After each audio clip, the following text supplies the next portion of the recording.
Have you both ever been frustrated and fed up when you're trying to do your tracking? People don't understand around you. They think, oh, you can play and listen to them at the same time.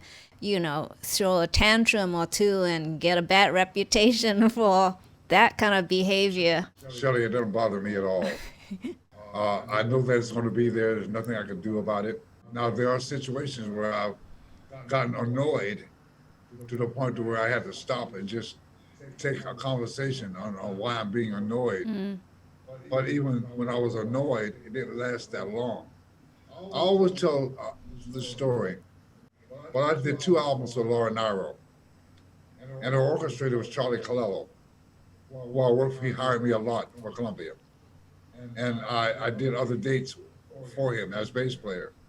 On Laura Nyro, he was a pain in the butt about what he had written for the bass. I felt he was a pain in the butt. Two sort of kind of, and Charlie, if you see this, I mean it with my heart, but I still love you because a lot of times he wants you to play things that you don't, from my experience, that does not work and it shouldn't be that. And it's hard to read. Sometimes he overwrote the bass part. And where you have to, and whenever an orchestrator stops the orchestra, so the bass part, an individual has to look at their part, that's embarrassing. Unless it's really complicated. That's where I learned how to read well, by doing those sessions with Charlie and Laura. Also, too, there's a designated person in every group who basically their job is to settle things like that. Now, Laura was that person. I always say, you got to get the job done. Got it. Because if you don't, somebody's going to suffer. Yeah. And I love to play the bass, so I hang in there the best I can. But noise and people talking around me doesn't bother me.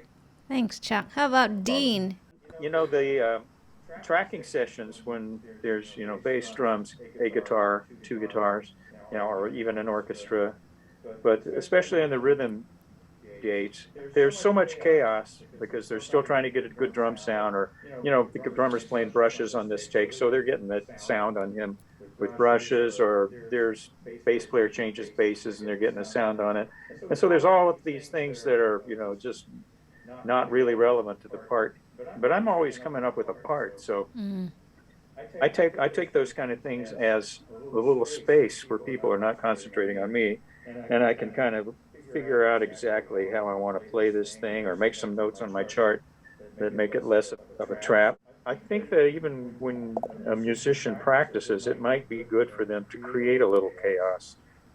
Put on a television show that is kind of annoying and just plow through it, because there's never a time when it's all pristine. And when you're finally doing takes, it does get to be concentrated, and you do have those moments. And, you've done several takes maybe as a rhythm section, and you know that actually everything is going to really be great on this next take, and you do zoom into that. But in general, you're trying to chop out your little part amidst chaos. When you're overdubbing, though, a friend of mine, Sam Bush, who plays mandolin on tons of great bluegrass stuff, he calls an overdub session a bug in a bottle. Because, you as a kid, you catch a bug and you put it in the bottle, and then you're like tapping on the bottle and trying to get the bug to do his bug stuff, So that's why it's kind of what an overdub session is. You come in, here's some charts. They may not be written legibly, and your headphone mix, you're still working on it. Even if you're doing your own mix with one of those things, you're still, so you actually have to be a little bit more of a manager during an overdub session to give yourself some slack, so that you can actually get into the part and play it a couple of times before they start expecting a take. Otherwise, they're recording your sight reading. Please like and subscribe if you enjoyed my channel.